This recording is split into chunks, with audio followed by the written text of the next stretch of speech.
Welcome back to AI for Founders. I'm Ryan Estes. There's a war raging online, not between hackers and corporations, but between humans and machines pretending to be human.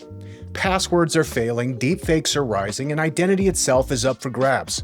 Today on AI for Founders, I'm talking with two experts on the front lines. Jason, CEO of Beyond Identity, a cybersecurity company backed by over $200 million to make passwords obsolete, and Josh from Brand Hospitality Group, who's deploying this kind of tech in real-world, high-turnover environments where security meets simplicity. We're diving into how AI impersonation is forcing a total rethink of authentication, not just proving who you are, but proving who's really acting when code agents and AI systems start making decisions for all of us. If you're a founder building an AI, SaaS, or cybersecurity, or just tired of MFA nightmares, this one's for you. You'll learn how to future-proof your identity systems, give your AI agents their own digital passport, and maybe even glimpse what happens when your credentials live under your skin. Now, don't just listen. Upgrade your intelligence feed. Subscribe to the AI for Founders newsletter at aiforfounders.co. This is weekly drops of founder frameworks, big AI insights, and behind-the-scenes tools we don't share anywhere else. It's where the smartest founders come to sharpen their edge. Sign up, forward it to your smartest friend, and pretend it was your idea all along. And if this episode makes you think differently about identity, leave us a review. Give us 5 stars if you'd let your AI clone manage your inbox. This episode is brought to you by Kitcaster, the podcast booking agency trusted by over 800 founders and counting. Kitcaster helps you get booked on the top podcasts that reach your ideal audience. Without the cold emails, the back and forth scheduling, or the guesswork. You show up, share your story, and build real influence in your industry. Whether you're fundraising, hiring, or scaling your brand, podcast interviews are one of the fastest ways to drive awareness, build trust, and close deals. I've seen it firsthand. Founders we work with have landed partnerships, raised millions, and created massive growth just by showing up on the right shows. Ready to get booked? Head over to kitcaster.com and apply today. That's Kitcaster by Moburst. Hey everybody, you know what's crazy? I've been sitting on a gold mine this entire time and I didn't even know it. My Gmail inbox, literally thousands of warm contacts who already know and trust me. But here's the problem every founder faces. How do you turn those relationships into revenue without feeling like a sleazy salesperson? That's exactly why I've been using warmstart.ai. And honestly, it's been a game changer for my business. This AI platform connects your email, analyzes all your existing contacts, and helps you identify who in your network might actually be interested in what you're doing. Then it writes personalized outreach messages that don't sound robotic or pushy. The best part, you review every single message before it goes out. No spray and pray nonsense. This is relationship-based selling done right. My listeners know I only recommend tools I actually use, and Warmstart has literally helped me reconnect with people I'd lost touch with and turn those conversations into real business opportunities. If you're a founder struggling with outreach, check out warmstart.ai and use code AIFF to get $50 off your first month. Trust me, your existing network is worth way more than you think.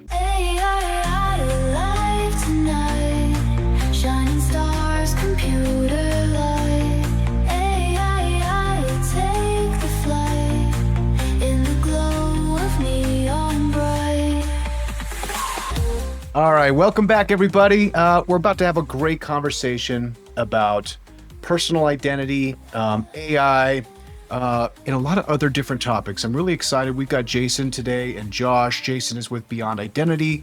Josh is with Brand Hospitality Group. And what we're going to be talking about is Beyond Identity to get going. Now, this is a cybersecurity company founded in 2019 with a mission to eliminate passwords, thank God, and make authentication truly phishing-proof. Now, their technology binds user identity directly to a device using cryptographic keys, removing the weakest link in modern security, the password. Plus, I mean, we've all got to be just absolutely beat to death with two-factor authentication and all the passwords we've got to remember. It's a mess. So they're backed by over 200 million in funding and trusted by global enterprises. Beyond Identity is redefining what zero trust really means in a world where identity is the new perimeter. Welcome to the show, guys. Thanks for having us. You bet. Now, let's get into the AI conversation first. And the one thing I was particularly interested in talking to you guys about is kind of we were talking about agentic support, and everybody kind of feels like they need to have some kind of agentic plan. But now you're starting to see agentic tools basically increasingly impersonate humans intentionally. So either that's clone voices and synthetic identities, and there's deepfake opportunities, but also just the ability to like do captchas and perform tasks on our behalf. So I'm just really interested in like Beyond Identity's approach to basically extend to proving who is acting and how that will become more relevant as these agentic solutions that we're all building become more and more sophisticated. So that's a very simple, short question with a very long and deep response. I'll try and give you the menu version, and we can choose our own adventure. You bet. So the first thing is, I would say there's the AI enabled adversary, and what is the AI enabled adversary to do? And so we think about the AI enabled adversary, we're thinking of the ability to really kind of mimic victims, mimic targets, right? In voice, in speech, in writing, in appearance. And so we have a line of use cases that we call reality check. And so the idea of that is, how do you defend against the AI enabled adversary? And if we pull that thread just a little bit on mimicry, you'll start to think, well, wait a minute, I have seen a lot of products recently about detecting AI, like, hey, this is a fake photo or this is a fake video. And our response is that's the exact wrong solution for two reasons. Number one is, when you dig into the technology, there is a bit of an arms race between detection and detection avoidance or synthesis, right? So one person's detector is the great training agent for the next person who's building the next generator, right? The next synthesizer. So, and you can see this, right? When detections come out, then their detection rate will be high, and then it'll fall pretty quickly. The second argument is a little bit more about like use. If we really believe AI is around the corner, and we should, because it is. By the way, did you know I don't speak English? I this is real time AI. I don't actually look like this. I actually have red hair and a tail, but I'm using AI, right? So, Hey, I there, didn't want to tell you guys, but I'm actually a porcupine. So right? look at how great it looks. I mean, So, what does it even mean to detect the presence of AI when there are all these valid use cases that we know are coming that are going to be helpful in things like customer service, customer support, human interaction? So a better question is, where is this content coming from? Who authorized the production of the content? What's the strength of trust of the identity behind that? And we believe that's answerable by device-bound, hardware-backed identity. We can get into a lot more of what that means in a little bit.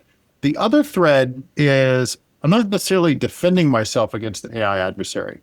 I'm using AI. And what kind of vulnerabilities does this now expose me to that I may not be used to? And what we're actually finding is, AI is not necessarily introducing new vulnerabilities. It's taking existing vulnerabilities and expanding their surface area by an order of multiple magnitudes. And so we think there's similar solutions to like solving that problem around device-bound, hardware-backed identity. What you need to do is, you need to give your agents identity. You need to actually string that back to your users. Like, your user authorizes an agent for a period of time with permissions. Those both should actually be certified. Those both should be cryptographically related.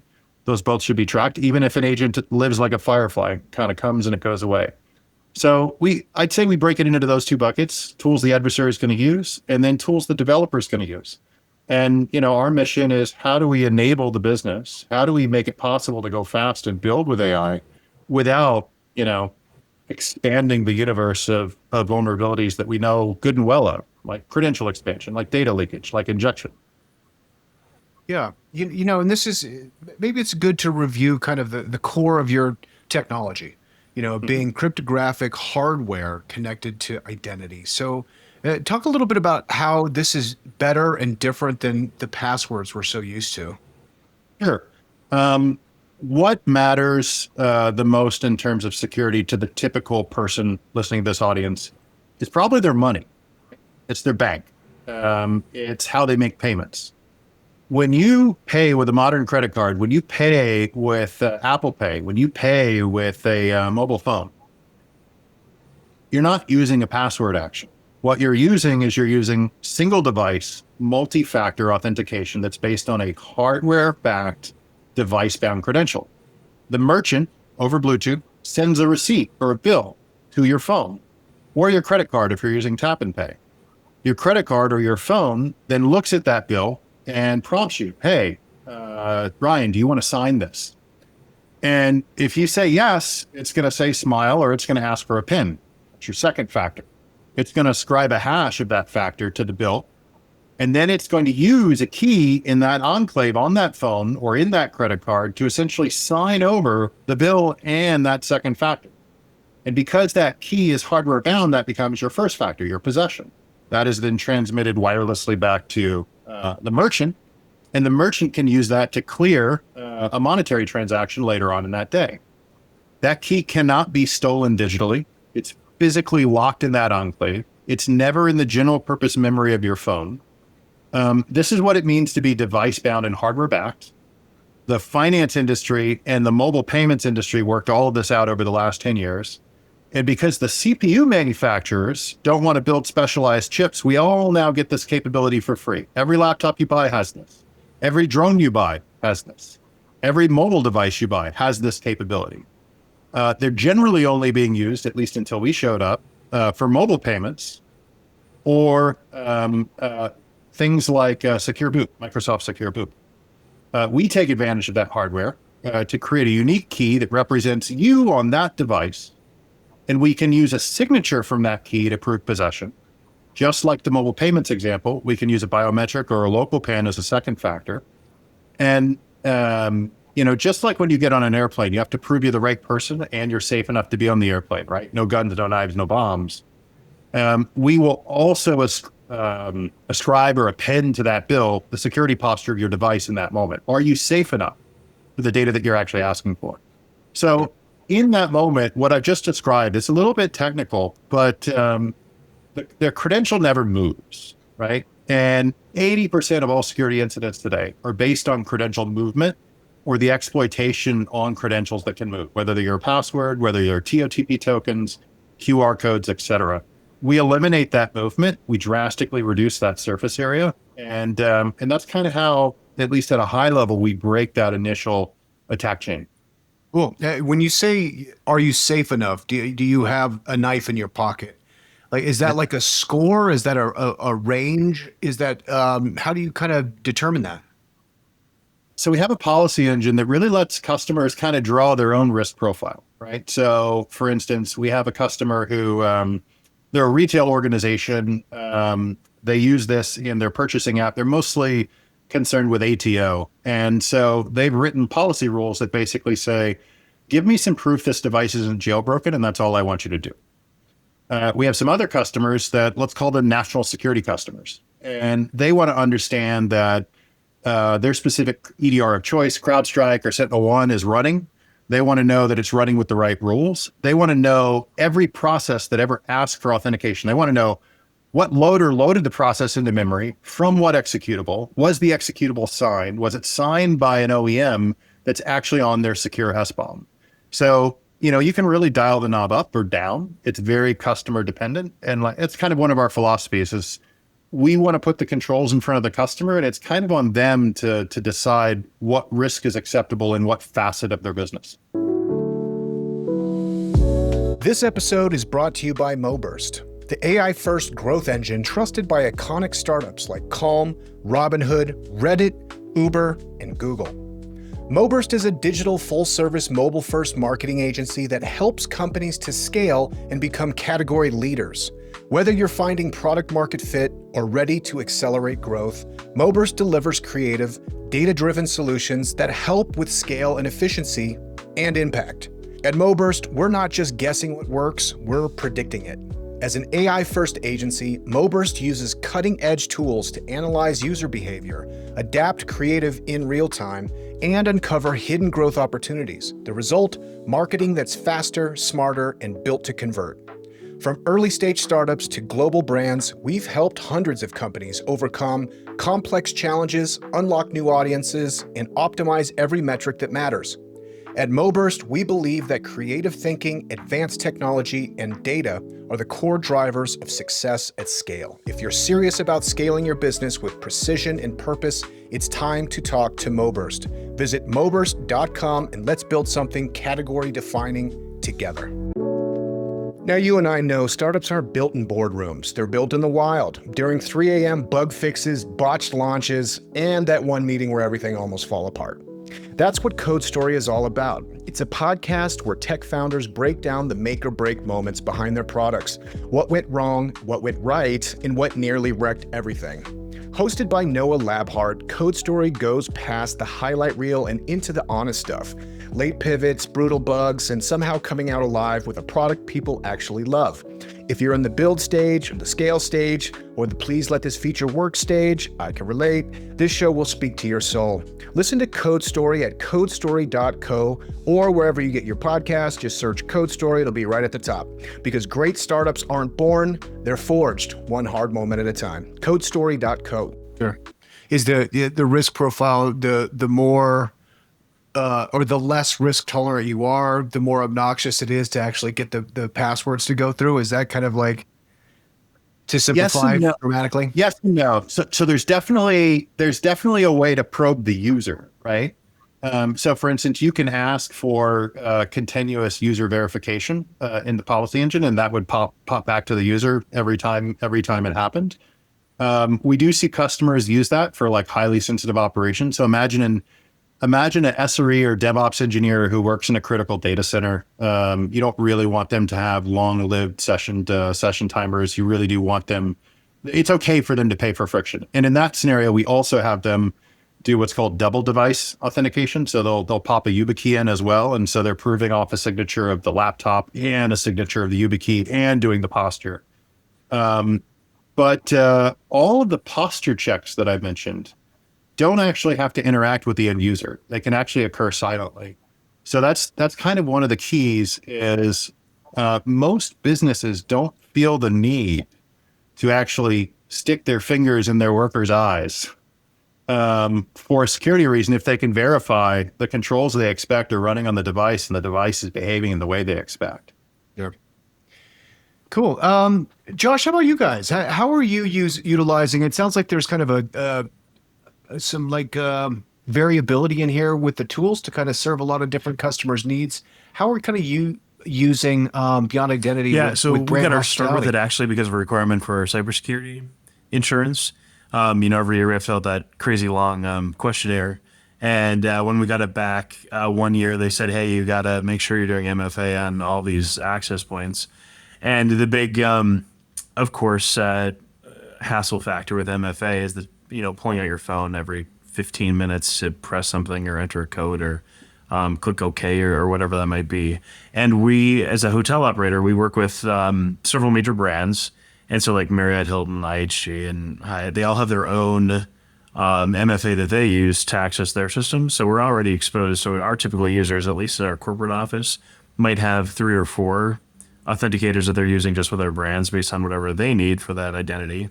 And then if they're on the finance side, every single bank has their own little aspect of it. I think one user I counted up, they had 15 different MFAs that they had to keep track of, which is just crazy. And so I'm just like, well, anytime we add something to like our operation, especially for like line level folks, we need to try and make it as easy as possible. Otherwise, it's going to create more of a challenge for them than we want. And so we were really looking for a solution that could be as frictionless as possible. And we'd actually gone down the path with another vendor, we're ready to sign, and then that kind of fell apart at the end due to some changes that they had on their end. And we came across Beyond Identity. I'm not sure how we missed them in the first RFP go around, but we're glad we did. And they spun something up really quick. And we'd said, hey, this would be a great fit for our users because we have non-technical frontline workers that need to log into things. And we are coming from an industry that's historically behind. We actually, well, I can tell you this now because I think everybody's over it, but until like 2 years ago, there was generic credentials out on pretty much any brand. You could probably go to, if you had worked in that hotel, you probably go behind the front desk and log in. But they've gotten rid of that because they realize like, hey, it's important to, everyone should have their own login. But it's just still a password based login type of aspect. So we were looking for that solution to do that. So how we've used it is a little bit of a lift, but we use it across for all of our users. Once we get them enrolled, once we get over that hump, then it's a seamless experience for them. They pop up, they're logged in on their workstation, they put it in, they're logged in, they have what they need from the brand side. Now on the brand and brand sound very similar, but on the brand side, whoever that franchise partner is, they still have to use their username and password and go through the MFA with that. But on the brand side, once we've gotten them enrolled with that passkey on that device, they're golden. Like literally until we replace the device or they replace their device, their phone. Sometimes people forget to, it's bound to the actual device itself. So you can't just rely on a backup to restore it. You got to actually put that passkey on a new phone. And that's why, like, what we've really found the most useful of it is these line level folks who are not technical can have this incredible level of security that usually is reserved for much more structured positions. It sounds like the kind of change management then just kind of lands on Apple because everybody's used to like double clicking the side and they can like scan things. So they're using their phone, in a way that's native and and for us, a lot of it, we used shared workstations. So, at a reception desk of a hotel, once they've got that, if they go through the effort of putting that passkey on that device, they don't even have to use their phone. As long as they've logged in, that PIN code that they create is their second factor with the device that we know that they should be using. And so they're just in.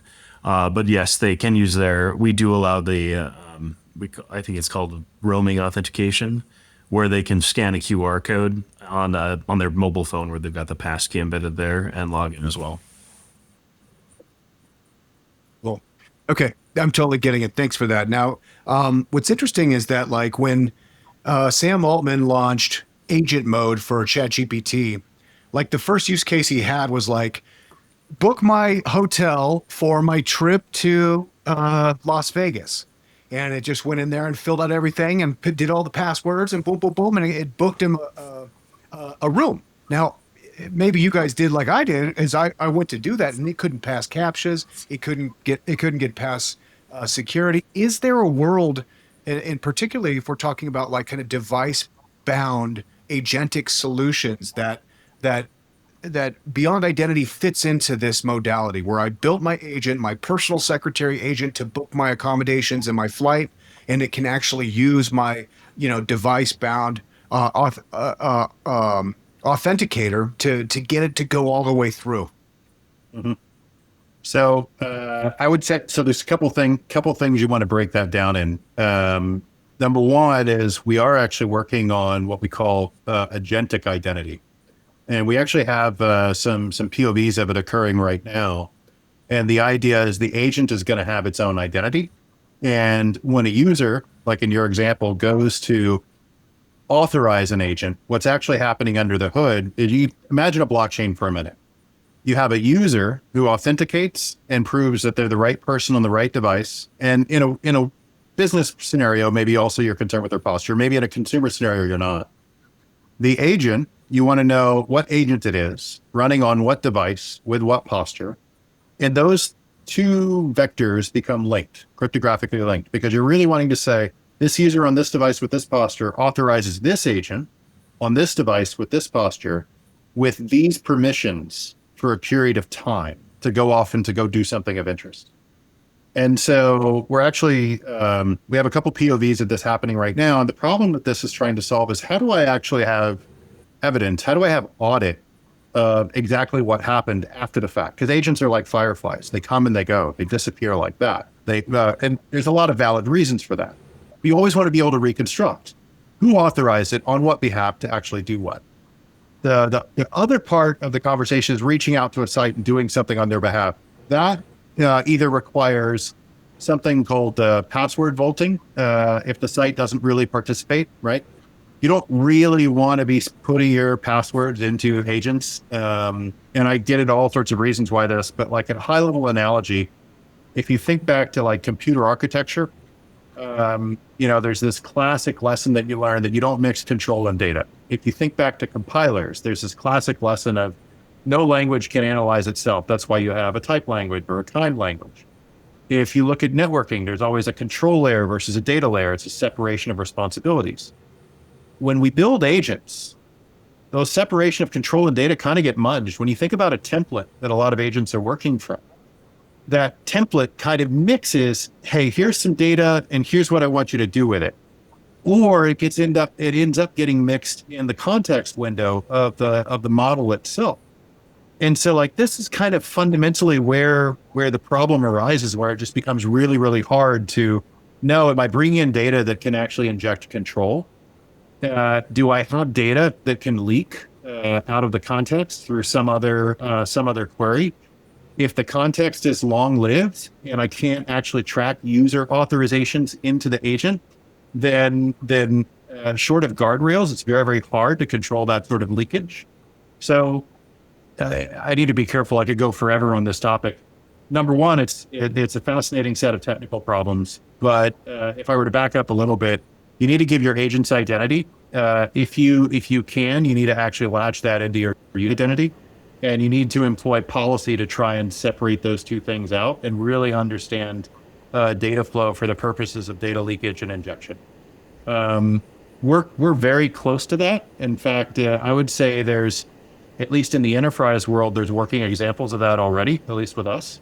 On the consumer side, I think it gets a little bit more certainly possible, but mysterious when you consider the security aspects. Very important time to kind of go over that right now, especially where we're at right now, because I think a lot of organizations, even big organizations, have said, oh my gosh, we've got N8N subscriptions for everybody and Zapier subscriptions for everybody. Figure out how we can make agents to make everything better. We don't want to get left behind, when truly kind of the security measures and like the data policies are just kind of out the window. And so now they're kind of backing up and being like, wait, what are people doing now? So they're maybe now they're like, well, we spent 152 hours building these agents. Are we getting anything out of them? So people are like re-examining, like this is kind of the backside of that agentic, pendulum that swung 8 weeks ago, which is fascinating. And largely something that you said, actually, I wanted to dive into a little bit more, which is they're like fireflies. They pop in and they pop out, and you have to give them identity. Now, I think some of this, just the word that was adapted for them, agents. And then they're like, oh, see, you have an employee agent, and see, it has a face and it has a voice. And so you kind of personify this computer software that like, oh, it's like a robot in the computer. But truly, is it anything? Is it a thing? Or is it just a firefly that pops in, it's there for a minute, and then it's gone, and then it's like, okay, well, who's responsible for the actions of that agent? Ultimately, it's the company that built it. I think that answer is very clear. But yeah. So, what is an agent? I would say, this is a topic that a bunch of people will debate. I'll tell you what I think it is. I think of an agent almost as like think of it as an executable, right? It's clearly running on a different type of operating system, right? We don't have, and it's running on different type of hardware. So like when you think about agents are using LLMs to manage a context window, to try and manage the manipulation of data with the injection of control. If an LLM wasn't trained on your data, you've got to bring data to it to do anything of interest, right? And so the way you bring data to the LLM is obviously you can tell it in the prompt, you can inject it through legacy services, you can inject it through RAG searches, you can inject it through MCP services. You quickly get to limitations when you're building these sorts of things, but like everything I just described, you could see metaphors or parallels in computing, right? So like think of computer architecture. I have registers, I have reservation stations, I have ALUs and comparators and these sorts of things. And when you think about, how you build agents and the substrate that executes these agents, it's similar but different. And so I do wonder if there are parallels to be drawn from it. But when we say you want to give an agent identity, what we really mean is an instance of a class of an agent has to be uniquely identifiable, even when that instance is dead and long removed. You need to be able to attribute what models was it using, what legacy services was it using, what MCP services was it using, what RAG services was it using, on what device was it running, and what was the security posture of the device. Those all come together in what we call the agent's identity vector. And of course, we want that to be sealed under this thing called an attestation. So it's tamper evident, as in if someone were to try and change the record in the future, it would be obvious that they tried to change the record. And the other thing is an agent is always acting on behalf of someone. In your consumer example, it was acting on behalf of Altman. But in a lot of the scenarios that I think are probably more near, at least for my customers, it's acting on behalf of really that customer, not necessarily any individual person. It may be acting on behalf of that customer's customer for a moment in time.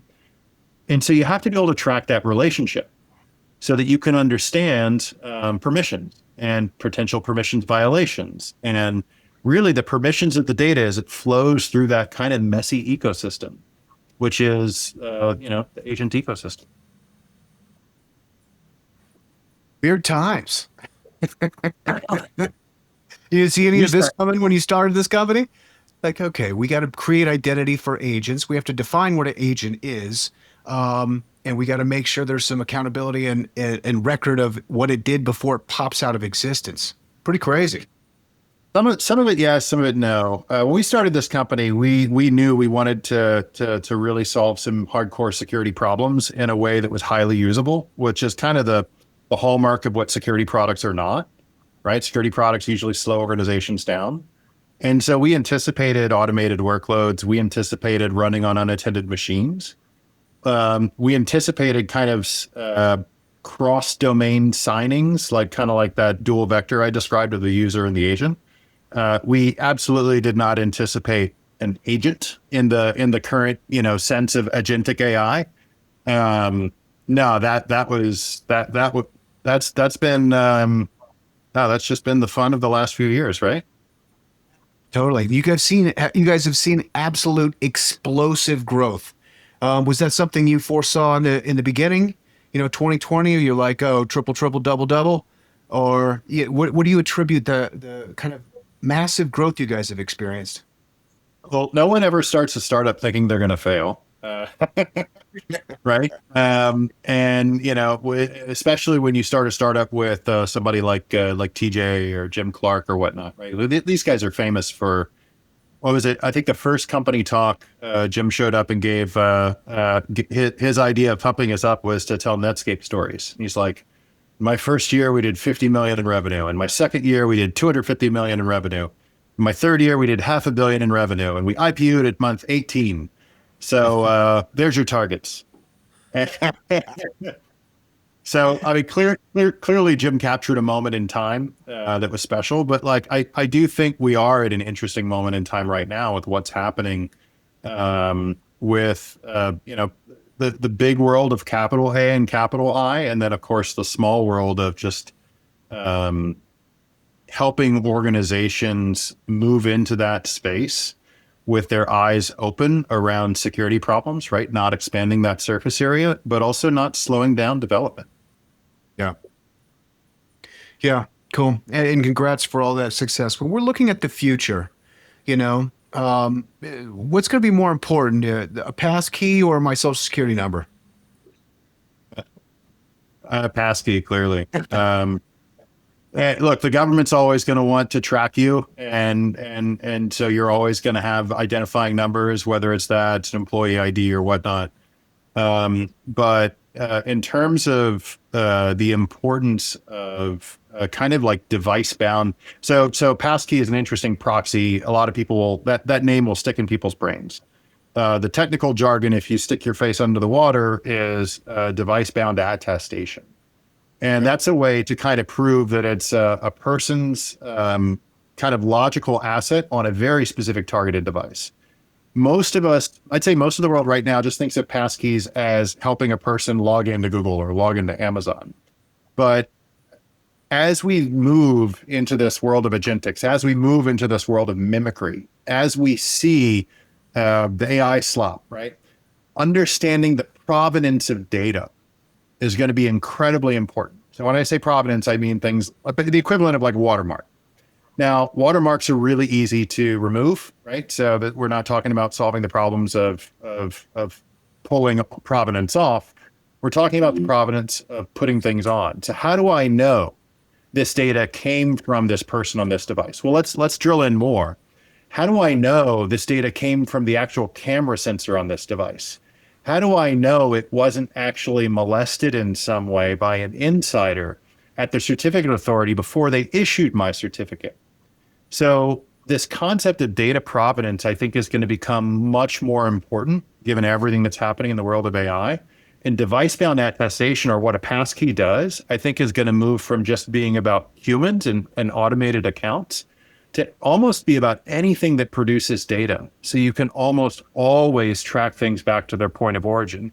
And I think some of this is validated when you actually look at the big silicon manufacturers and what capabilities they're starting to bake into their devices. It's almost impossible to buy consumer grade electronics today without a hardware enclave, which is how you do this device bound attestation. And you know, we're already seeing people call out this concept of molested data in terms of so Acme is a protocol for certificate enrollment.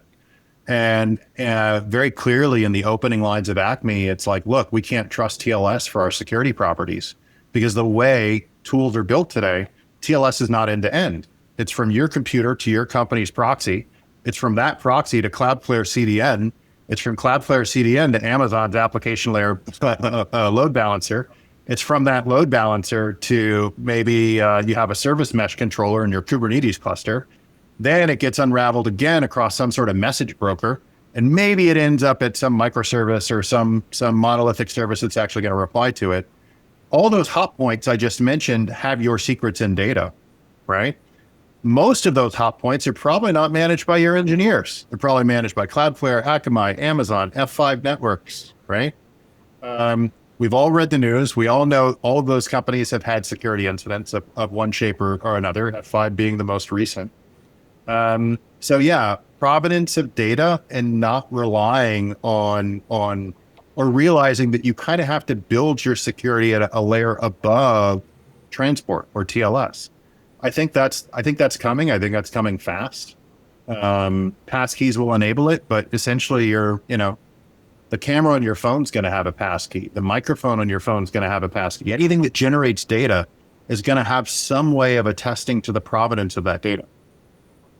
Just a matter of time if we're thinking about data creation, you know, as the technology gets closer to us, AirPods, you know, wearable glasses, AR, Neuralink, it's like getting inside of us, right? So like the cameras will be our eyes, the microphone will be our mouth, you know, speakers. So I guess the speakers would be your mouth, the microphone would be your ear? I don't know. But I guess the point is like 20 years from now, is Beyond Identity a hardware company that does implants on infants? Just like sets them up with authentication immediately? So one of our founders has already taken that step, and he actually has enclaves in his body. No kidding. True statement. He can open doors and do other things with a wave of his hand. He's going full Jedi. Look, if you the security space is full of interesting people, the startup space is full of interesting people. When you combine those two, you get boundary pushers. And I have no idea what the world's going to look like in 20 years. That's beyond. It's hard to think about what the world's going to look like in 5 years, but we can certainly see patterns, right? We can see human brain interfaces already, right? Yeah. We can see. So let's think about Neuralink for a minute. I'm just spitballing. I don't know these people. I've never talked to the company, but I could absolutely believe that data provenance from some sort of human implant is very, very important. from a securities perspective, whether it's a neural interface or think about any other sort of diagnostic capability. How do I know this came from this person? How do I know it wasn't manipulated or doctored in some way? We know a huge part of the criminal element, right, as it was demonstrated over the last 3 years, doesn't care about the general health and safety of the world, right? Especially if it's not their locale, right? We've seen those emergency rooms get shut down. We saw these things get shut down. If ransomware could start encrypting medical data, could start essentially testing the veracity of where did this thing come from, pay up, or I'm not actually going to reveal the origin. Like more, there's a lot more crazy scenarios in front of us than in behind us, which is again why I think provenance of data is probably going to become a first-class thought in any data producing platform. Well, that's encouraging.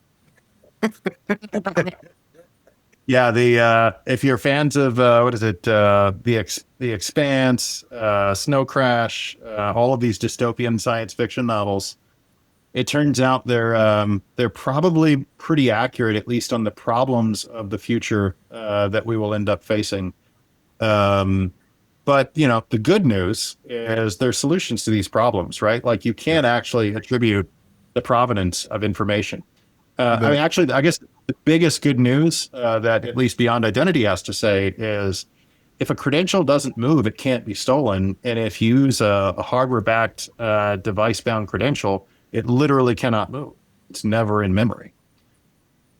Totally. Now that we're sufficiently terrified of our robot overlords coming for us, Yeah. who would be in the best position? Who are the best customers right now for Beyond Identity? Is it like an early stage startup, or is it dependent on kind of the provenance of the data and the security of the data? Who are the best customers, and who should definitely be considering this right now? So from a technical perspective, the best customers for us are people who already have an identity system. If you don't have an identity system of record, you probably shouldn't start with us. The typical deployment of our product, we plug into your identity stack and we help defend your organization. We don't displace your identity stack. We have put a lot of tooling in place to make that as easy as possible. Some new things that, Josh, unfortunately, you didn't get to experience as a longtime customer.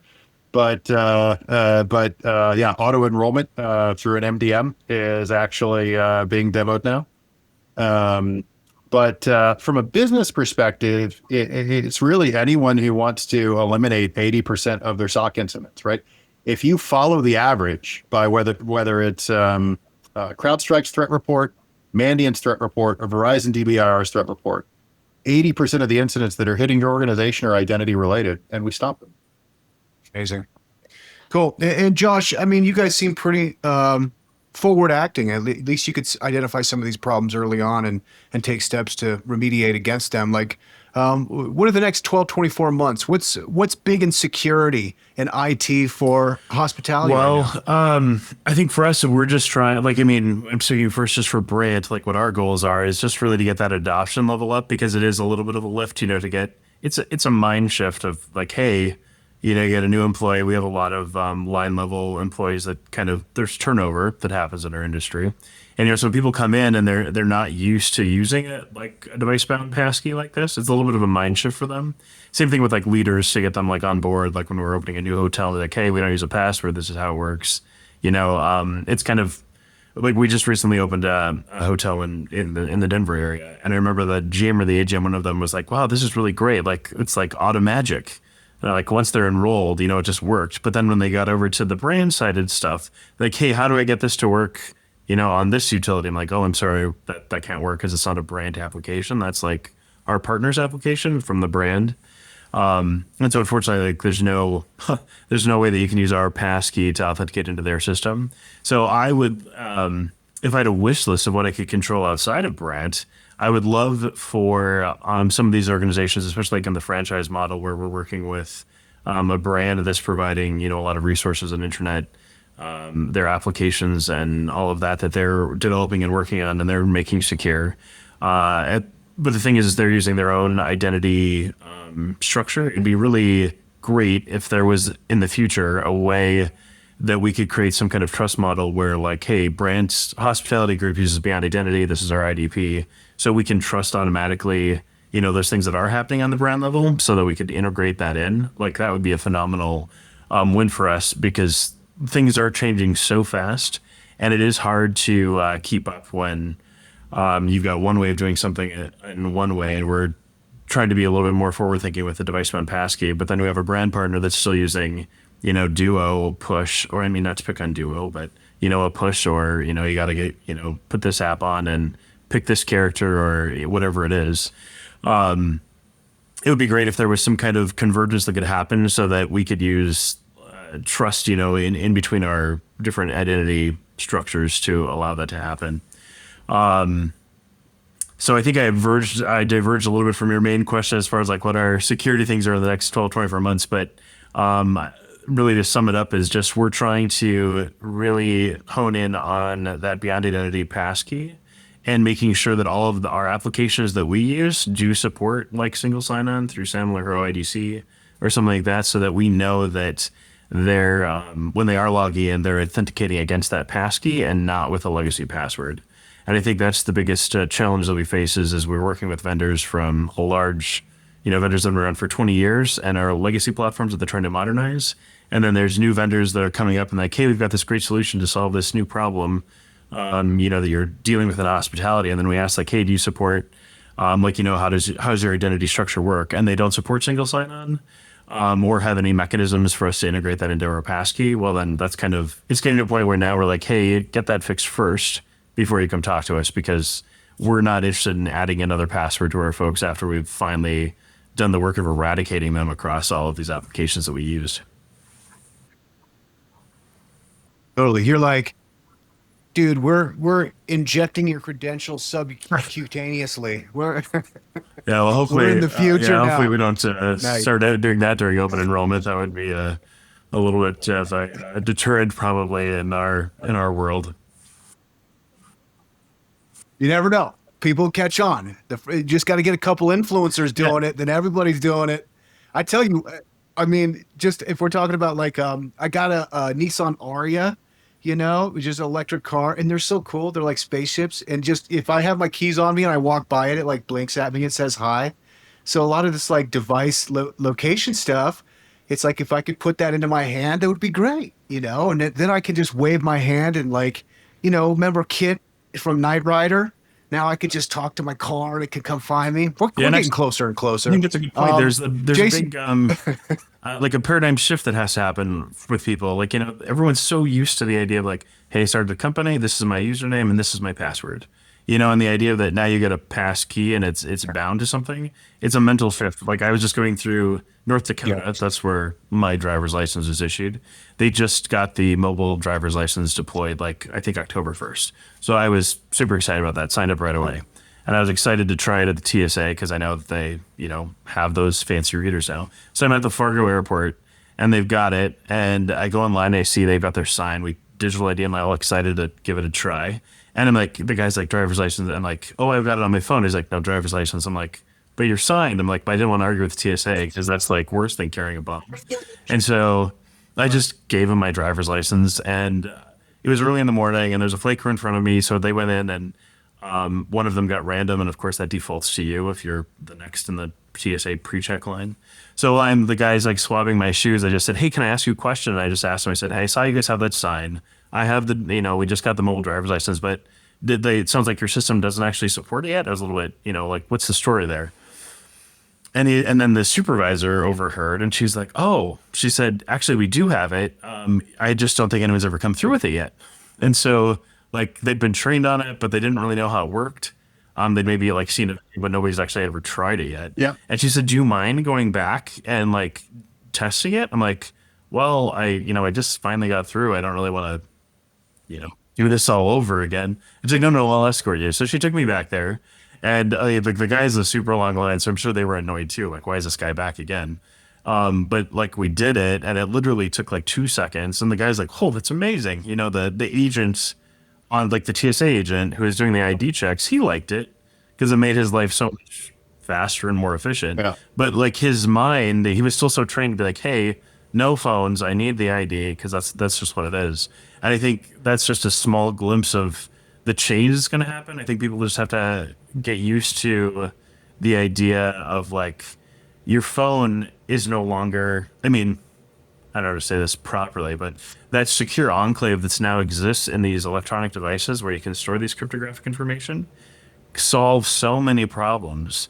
But there's such a mindset with people because of before we issued unsecure things and bad stuff happened if you went on your bank on your phone or you put in your like social security number on your phone, you know, like in an unsecure way. And so there has to be this mental shift of like, hey, this is the way the world's trending and this is how we do it. So how do we use the proper syntax and like training to kind of help people through that transition? Because like it is a total shift of how we've done things. Power of habit. Awesome. You guys, this has been great. I really appreciate the time. I know we're slim for time right now. I want to give a couple of shout outs to some charitable organizations that you guys support to make sure that we're giving them some love. I want to give a shout out to stonewoodny.org, which is a first harvest food pantry. So it looks like it's making sure that food pantries are stocked with local harvests, which looks really cool. Also, shout out to vetdogs.org, which are service dogs for veterans. I come from a Marine family, and veterans are near and dear to my heart. So definitely, you know, service dog. Who doesn't want a golden retriever or any kind of a Labrador at that point? You know what I mean? So like, definitely shout out to them for taking care of our vets. And then Safe House Project, which is sex trafficking detection training, a survivor-led training designed to empower you to spot, report, and prevent sex trafficking where you live or work. So shout out to those organizations. Gentlemen, I really appreciate the time. Thank you so much. Hey, founders, let me ask you this. Are you building with AI or getting left behind by it? If you're serious about scaling smarter, faster, and bolder, you need to check out aiforfounders.co. It's your go-to resource for cutting through the noise and actually using AI to grow your startup. Each week, AI for Founders drops a sharp, no-fluff newsletter, dives deep with expert guests on the podcast, and hosts monthly workshops where you can get your hands dirty with the real tools and strategies. Whether you're pre-seed or Series B and beyond, launching something new, or just staying sharp, AI for Founders gives you the edge you need to win in 2025 and beyond. Hit aiforfounders.co to subscribe to the newsletter, tune into the podcast, and grab your spot in the next workshop. And it's all free. Build smarter, move faster, think bolder with AI for Founders. Now back to the show.